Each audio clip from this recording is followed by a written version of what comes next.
Welcome, you have reached Imperial Reviews, and today's recap is Bel Air Season 3, Episodes 9 and 10, Series Finale. Well, Season Finale, not Series Finale. Let's get into it. Subscribe to the channel, like the video. Now, this season was short-lived. Maybe they just trying things out to see how the viewership takes to doing a format of launching in 3 weeks, launching three episodes, then 2 episodes, and then the season is done. I think they would fare better with this series doing a week to week, because it is a good series. I don't understand why they try to do it that way, but I guess we could also look at on the Netflix platform, we could watch all the episodes, binge all of them. So what would you prefer? Being able to just binge and watch the whole season week to week? So it comes down to preference or whatever. So if the viewership is not changing, then I guess people know it's premiered and they're just going to view it.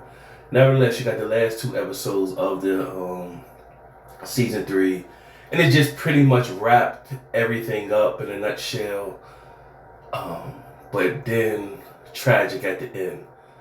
And so let's just go over the basics. So we know we left episode 8 with Amira. Pretty much she's been behavior's been off. She's been calling people out on their stuff. Lisa found the cocaine. She said she lied about her that it was her sister's death, and this time of the year is bad for her. Well, you find out that in episode 9.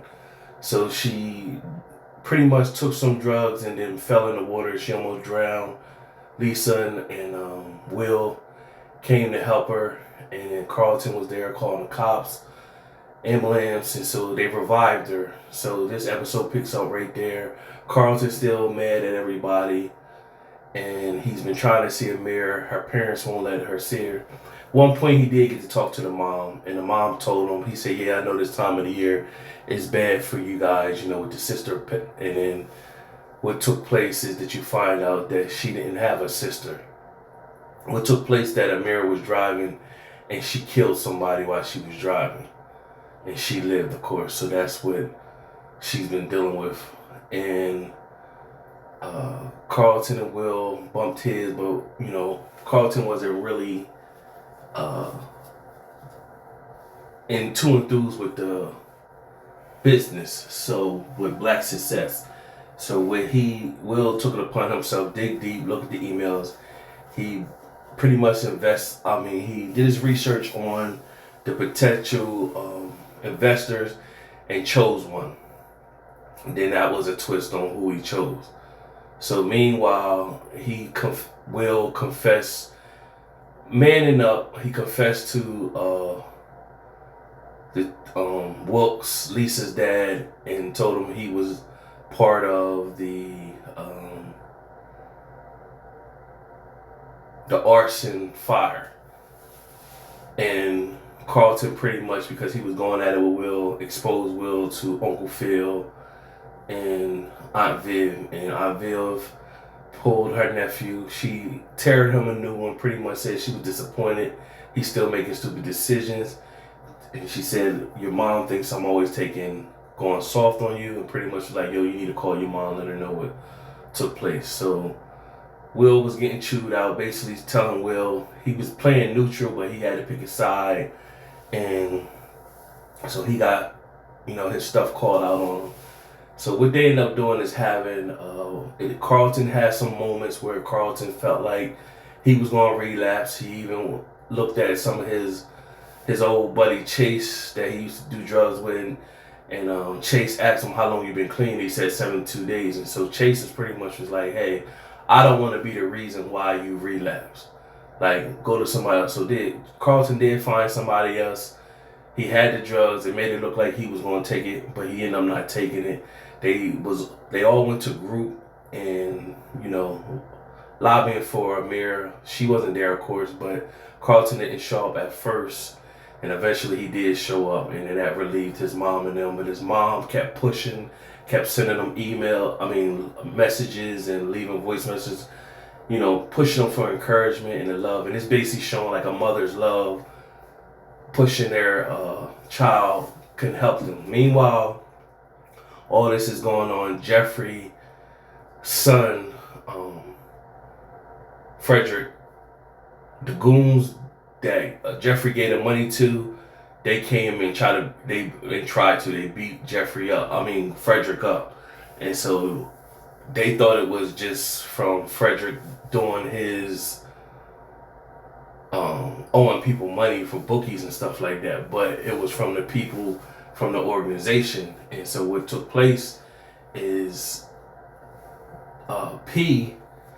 Frederick's mom, she was going to set Jeffrey up, but he pretty much peeped that they was following him. So when he peeped that they was following him, he told her like, "Yo, what's going on?" She told him, and he said, "Well, you trust me?" She said, "Yeah." So then he pretty much, they beeline, and so this they always dreamed about him with her and Frederick living a life together, getting away. So then that's the theme of them getting away and going about their business. So meanwhile, you have Wilkes linking up with Aunt Viv, telling her he appreciate that, he let her know about Lisa, and he wants her to help him with some resources to help his wife with postpartum, help with Lisa to get her encouragement back to swim for nationals and stuff like that. So that was pretty much settling there. Then you had Jazz and Hilary, their situation, wrapping things up.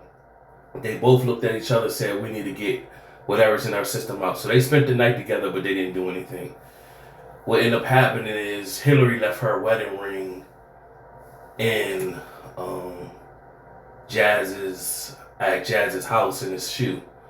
So now in the last episode 10, it went on to the big wedding of Hilary's wedding. Remember, she was getting all this done in a week. So what's also happening, Ashley and her boyfriend, she got a little storyline that boyfriend that was supposed to be gender fluid, he pretty much likes Ashley and they kiss, and that's going to be a problem going into season 4. Meanwhile, everybody's there in Martha's Vineyard to do the wedding. And of course, Hilary has hesitancy. She's getting all the advice from all the couples, and basically everybody said, "You got to fight for your marriage." And she looked at it, she going to fight for it, but she didn't have a ring. Didn't know where it was. Jazz called and told that he got the ring. He called Will, and they told Ivy pretty much said, "Yo, if you really care for her, you'll fly out here and bring her the ring." He did. He flew there, and he said he just wanted to be the one to give it to her. He wanted to talk to her first. So he did want to talk to her, send her way. But on the way of leaving,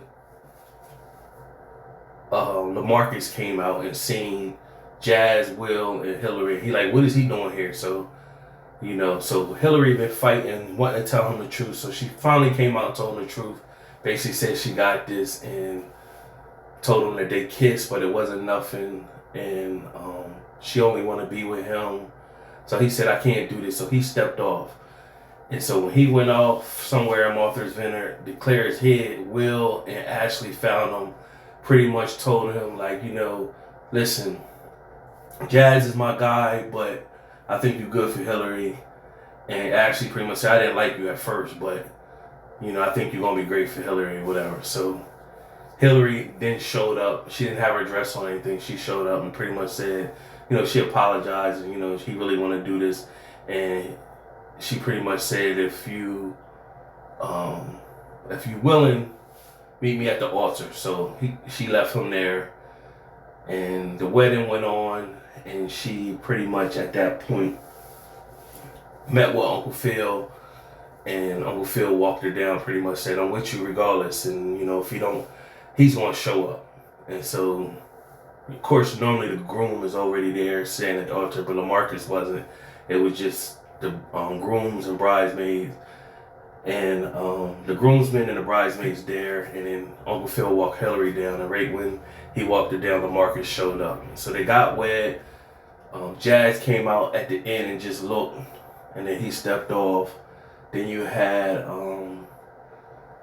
like the afterwards, after the bridal, I forgot what they call it, but nevertheless, after the wedding, everybody's dancing and everything. You see Jeffrey seeing the Banks family all looking at each other. They enjoying family life. So you can see Jeffrey look like he want his own family. Like, he's cool, this is my extended family, but he want his own primary family. So, you know, pretty much he was going to dip. So Jeffrey ended up leaving a letter to Uncle Phil when everybody got back to the States, saying basically like, you know, you my brother and whatever, but I gotta do this next chapter of my life gotta be for me and mine. That was pretty much sewing everything up. And then two last things happened. Oh yeah, then you had Uncle Phil with the project, and that developer, he merged all groups. The rebel group that was going against the developer, he merged them all together. The woman that was running for mayor, they co-signed her. They brought the developer back on. Basically said they want to promote community and black business. So Uncle Phil did that. So everything is moving up. Then two moments happened at the end of the episode. Will was walking down the street. He went to go try to catch up with Jeffrey before Jeffrey left, but Jeffrey wasn't there. Now, this organization that Jeffrey's running from, they know about his whole Jeffrey's whole life. So Will went to go catch up with Jeffrey before he left, and rap to him, but Jeffrey wasn't there. He had an empty apartment. When Will came back down and was walking down the street, the van that pushed up on, not the van, like the G-Wagon that pushed up on Frederick, pushed up on Will, but they ain't beat him up. They just snatched Will up and threw him in the car. So that's leading to season 4. Will got kidnapped. Of course, that's going to bring back Jeffrey. Then the last, you had Hilary and Lamarcus and on their honeymoon, and she was pushing, like, oh, we're going to do this, that, and the third. And, he was just sitting back laying, talking to her, like, happy that, she was married. They were married and stuff like that. And so